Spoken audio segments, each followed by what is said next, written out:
Welcome to the latest episode of Five on the Floor on the Five Reasons Sports Network. Thanks for joining us on your favorite podcast app on Apple Podcasts, on Android, Spotify, or the Five Reasons YouTube channel. Also, make sure you subscribe to Off the Floor. You're going to want to be there this offseason.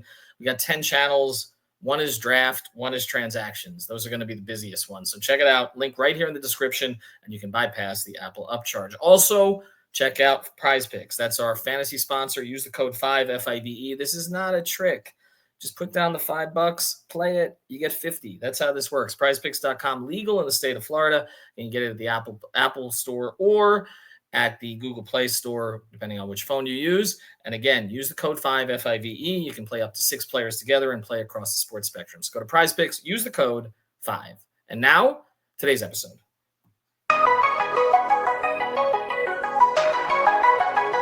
Mercy, luxurious. Heat Nation. Yeah. Mercy and Lago. Down to Biscayne. Yikes. 5 on the floor. Ride for my dogs. Where here's the thing. You can check the score. Hustle hard, couple scars. Wearing bubble frogs. Down to Biscayne. Kept the floor playing. Got it all band. Y'all seen the block. Stop with one hand. And Pat, we trust, it's about have the guts. We're here to bring the heat. Y'all can hang it up. Welcome to Five on the Floor, a daily insider show on the Miami Heat and the NBA, featuring Ethan Skolnick, Greg Sylvander, Alex Toledo, Brady Hawk, and others from the Five Reasons Sports Network. Also, make sure to subscribe to Off the Floor for the most heat anywhere.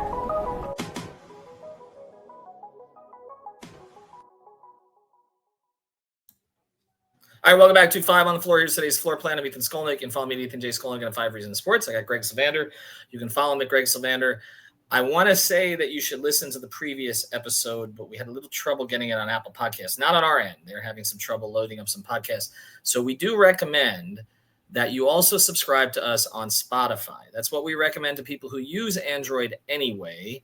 But Spotify tends to be a little bit more reliable these days on both phone platforms. And just do that. Okay. So go to Spotify. It's free and you can get us there, Five on the Floor. And that way you can make sure you listen to us all the time. The pods tend to get up quicker there anyway, even on a normal day. We just know that a lot of you just like going to that little purple podcast app, which is fine. It's like 90% of our listeners, but just back yourself up by subscribing to us on Spotify. Okay. On that episode, Brady and I were at the arena and we broke down 5 takeaways from exit interview day. And again, to be clear, and I saw a lot of this on Twitter, and this is just the usual stuff. People saying Pat Riley was scared to speak to the media. I can tell you I've done this now since 1996. I'm old. These Pat's people are spoken. brand new. Oh my gosh. It's just great. Pat has never spoken on the same day, unless he was the coach. Okay. But since Spo took over, or when Stan took over, Pat doesn't speak on the same day. He typically speaks a couple days after. We're hearing it's going to be a little longer this time, that he wants to collect his thoughts on all this stuff. Obviously, they don't want to have any issues like they had last year. And again, it's not a case of running from the media. He's going to speak. We think it'll probably be sometime next week. It could even be the week after that. Okay, so that's what it is. It'll be whenever I have my daughter at a skating lesson, because that's what it's been like 3 of the last 4 years. And I'm at a rink trying to use my headphones, trying to listen to Riley. Okay, but hopefully it won't be, and I can be at the press conference and ask all the hard-hitting questions that you guys want us to ask. We demand answers. Why'd you do that with Jimmy? Where's the organization going? No, we'll get answers for you, and Pat will just give you answers because that tends to be what he does. Anyway, so he didn't speak. Spoelstra spoke. That's customary. Everybody else spoke that was requested. I know Kevin Love, obviously dealing with the death of his father, has been excused from this stuff of late. So he was, I don't even think, requested. The two-way guys, some requested them in the hallway. Other than that, okay, everybody but Duncan Robinson, Terry Rozier, and Andrew Wiggins spoke to the media. I want to be clear on one other thing too here, okay? Because I know you have thoughts on this. It's optional. It's optional. It's one of those things where it's like not absolutely necessary, but for guys that are in a controversial situation or didn't play particularly well, it's kind of smiled upon if you do it. Yeah. And that's why, like, Jaquez doing it after the season that he had and Rozier not doing it, it's like, okay, Jaime, good. Okay. Or Tyler doing it after some of the stuff that's been out there about him. I think it would have raised questions if he didn't. We know Bam is going to do it. So look, Wiggins not doing it after the series just had, not ideal. No, he's not a big media guy to begin with, very polite, but doesn't really sort of give a lot of just answer the answers questions politely and fulfill the obligation. I know you say it's optional, but to your point, and I don't fault Terry, and I won't go off on a tangent here, I promise, because I know that you were teeing us up here. Terry's also hurt. So like they're going to also give him the benefit of the doubt there. He had such a bad season. What's he going to sit up there and say? For me, I thought it was really interesting. Duncan, who knows the media, he knows all y'all who are in that room. Well, he's gotten more irritated with us over time. I'll just say that. Okay. Yeah. I mean, that came across in his media day interview with me. Maybe it's just me, but he's he's gotten a little edgier on this stuff over time. It's not just me. I don't think others have said so in the organization, but typically he does do this stuff. You're right. So that one kind of jumped out. Like we had gotten everybody to that point that had been requested or we'd found out had declined, except for Tyler and Duncan. And then Tim Donovan, Heat's VP of Media Relations and Communications, etc. He said, okay, Tyler's coming out. Duncan has declined. So we're like, okay. And that was pretty much it. And they moved through it pretty quickly. I also want to be clear on one other thing because people don't really understand how this works. We were told we're going to try to keep this to 5 minutes each. And one of the reasons they were moving it quickly was on YouTube. Okay. They advertised it on YouTube. And so it was a little bit different. And of course, late. And it started 45 minutes late, but that was Spo who started late and the players were waiting. I just want to be clear on this too. There were players who were waiting, but the media staff said the players don't want to come on before Spo. We don't want the players before Spo. That's a mutual decision. So the only thing that was Spo being late. And I can tell you that's not unusual in a bunch of different ways. Okay. So yes, it was, we're waiting 43, 45 minutes. It's like, okay. But they got through it pretty quickly. But because it's only 5 minutes, the point I want to make is there really aren't any follow-up questions because you raise your hand, they go around the room, and you get one. And like I had my hand up for Spo and didn't get in. So people are asking, why didn't you ask Spo this? Why didn't you ask Spo this? I didn't get a question into Spo, okay? I did get questions into others. Again, I was in the third row. They're going around the room. And I'm not a beat guy anymore, but I'm there fairly frequently at home. So they will come to me, but others got in their questions first. And Ira, was asking a lot of Jimmy stuff. He had a Jimmy story to write. And that's, so he was asking a lot of the players about Jimmy, which had to be asked. And I know people are saying, why was that asked? Look, you can't tell the story of this season without Jimmy Butler. You just can't. Of course. So it would have been tone deaf to do the opposite. Right. But you're also not going to ask the players about personnel or even Spo, because Spo's not going to answer it. Bam was the closest who came to answering it. He basically said, talk to Pat, and hopefully he doesn't duck you.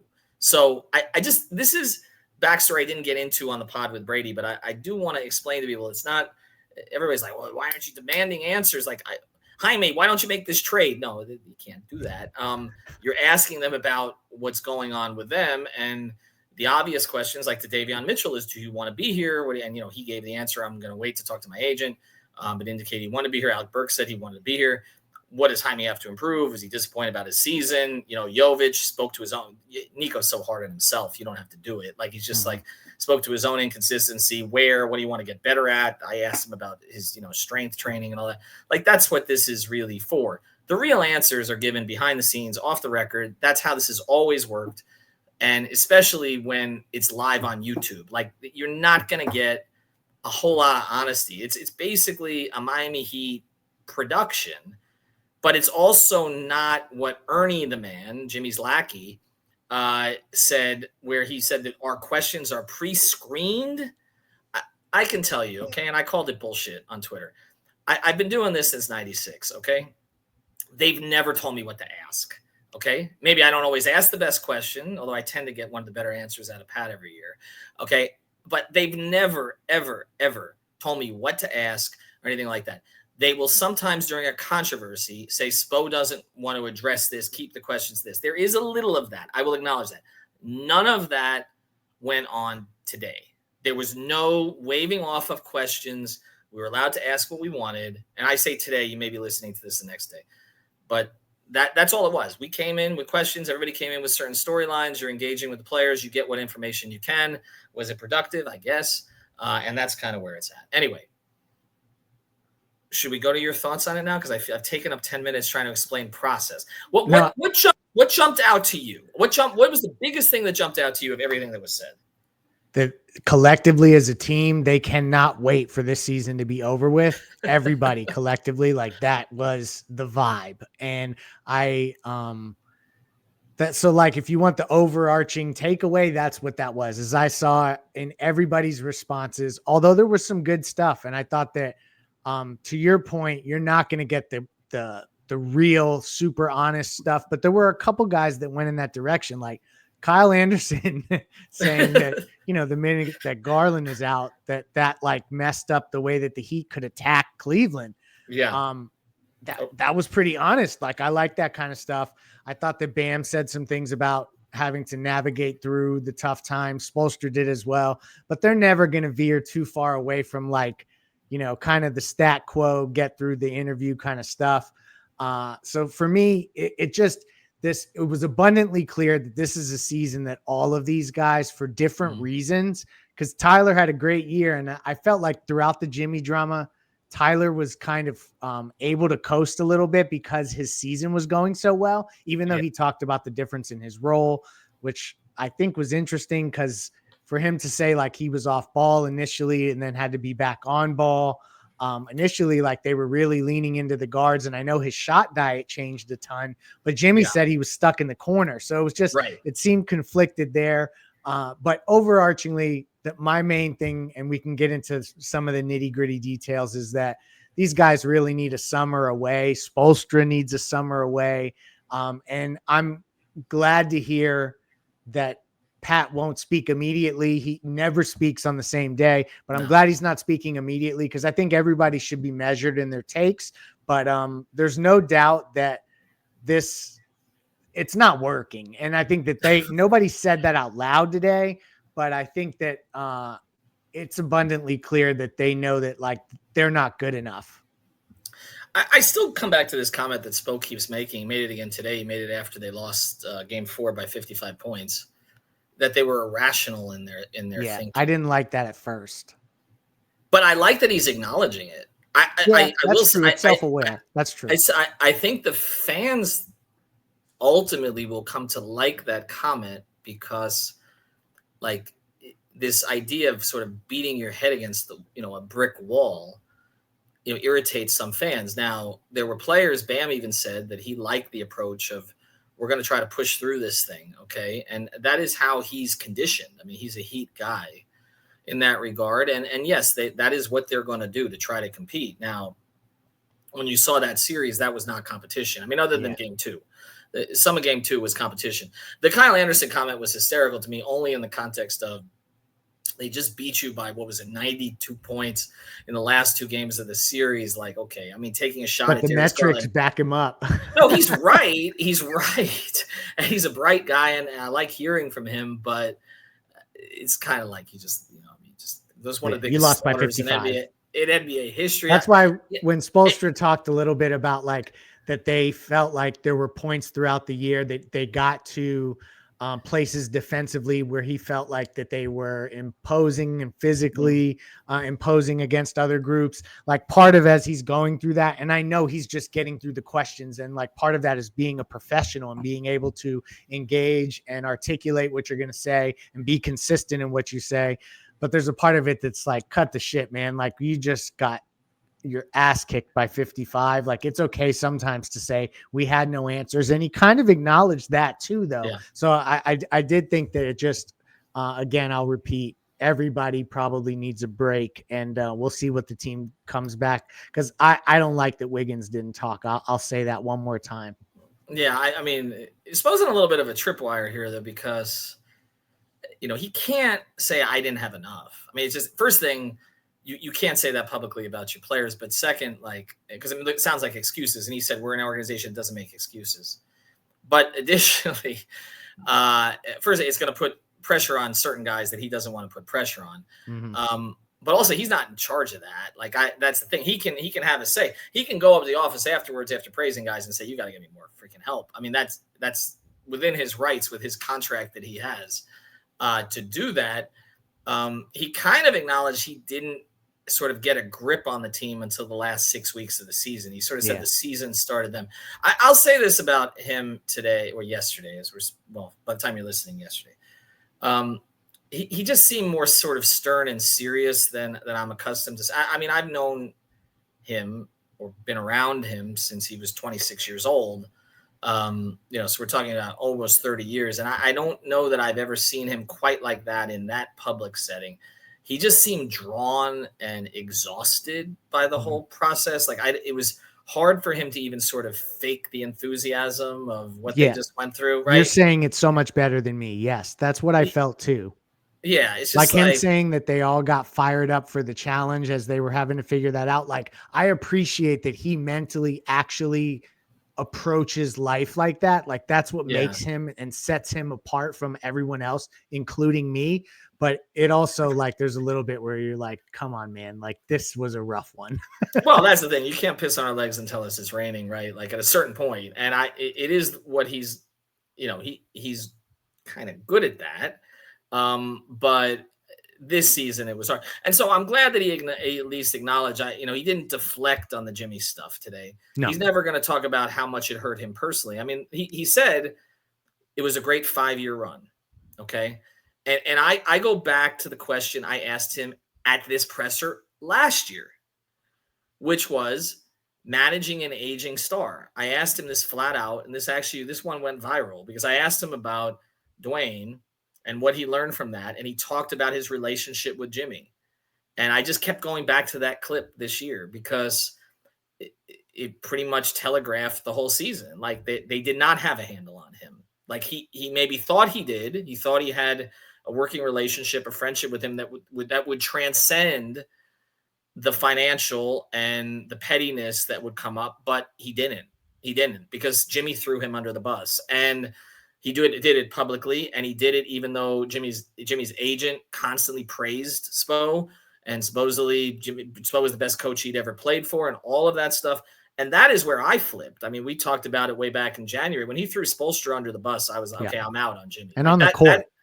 Right. And on the court. And that's where a lot of the fan base flipped too. For whatever their criticisms are of Erik Spoelstra, and there are many from the fan base, they will defend him passionately against anybody else who takes shots at him. And so there is this kinship between the fan base and him in that regard, the majority of it. And so that is where Jimmy lost the fan base. It was the Spo thing. And so I think people are sensitive to that, and they understand that Spo cared about Jimmy personally also.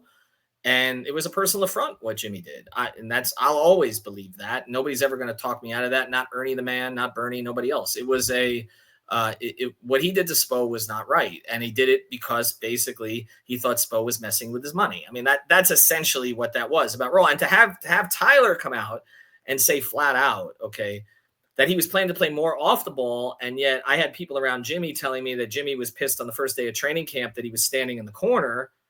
Those things are not, congruous or whatever the word is. They don't fit. Okay.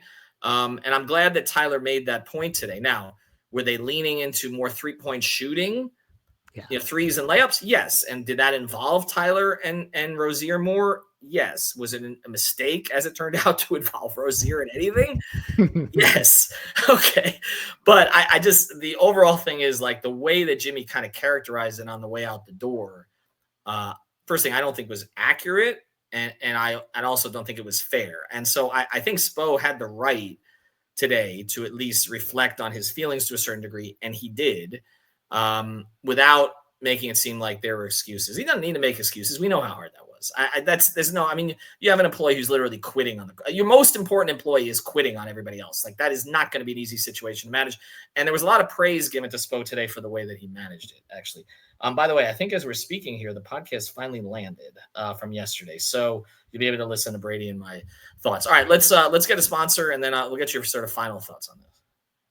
And now it's time for Who's on the Move, sponsored by our friends over at Cousins USA Moving and Storage, family owned and operated since 1996. They can service both residential and commercial moves, whether you're going across town, across the state, across country, and even across the globe. They have a 15,000 square foot private warehouse in Lauderhill, Broward County. The number one priority for Cousins Moving is transparency and being honest with their customers. They have a very low turnover, with most of their movers working for them for over 10 years. So find them online at Cousins Moving on Instagram, Facebook, and Twitter, or visit the website at www.cousinsusa.com/5RSN. They've got an exclusive offer through 5RSN. You get 5 free wardrobe boxes with your next move, so there's no need to pack your clothes away in suitcases. Just mention 5 reasons. And now, who's on the move? All right, let's do this. Actually, this will be more fun. This is the move segment. After watching that, before listening to Pat, who's on the move this offseason? Duncan for sure. I think we're at that point. And I started to think maybe Duncan had a path to sticking around as like a lifer. And I don't think so. Partial guarantee, by the way, does make him an attractive contract if he's traded by a certain time. So. Correct. And I think that they'll try to leverage that as much as they possibly can. And then they may just take the savings otherwise. The other one that jumps out at me amongst these guys, Tyler Hero's comments about the extension and, that it's not a big deal. And that I think that also for him to say something to the effect of, if it doesn't get done in October, guess what? It's not getting done in October. Then it could get done the next year, but it'll just cost you money. It's like, well, it'll only cost the Heat money if you come back, have the same season you just had, and then have a much better playoff to follow. Yeah. So like, you're going to need all that to go right. So I personally left that feeling like Duncan is probably going to be included in some sort of trade as they try to just reshuffle this thing. Bam talked about how he just wants to win and that the personnel stuff is on Pat. I think they really have to look at what went on with the Jimmy scenario. And I know Tyler is not Jimmy, and Tyler said all the right things about wanting to be in Miami. But if they're far apart on the money, I think that like what better moment is there in a transitionary period like this one to kind of look at those things and explore if you have to make a big deal. Like kind of, I guess where I'm at is that I think it's time for them to really think about the Bam and Tyler duo and what that can be in the ceiling of it, even if you got a frontline player with them.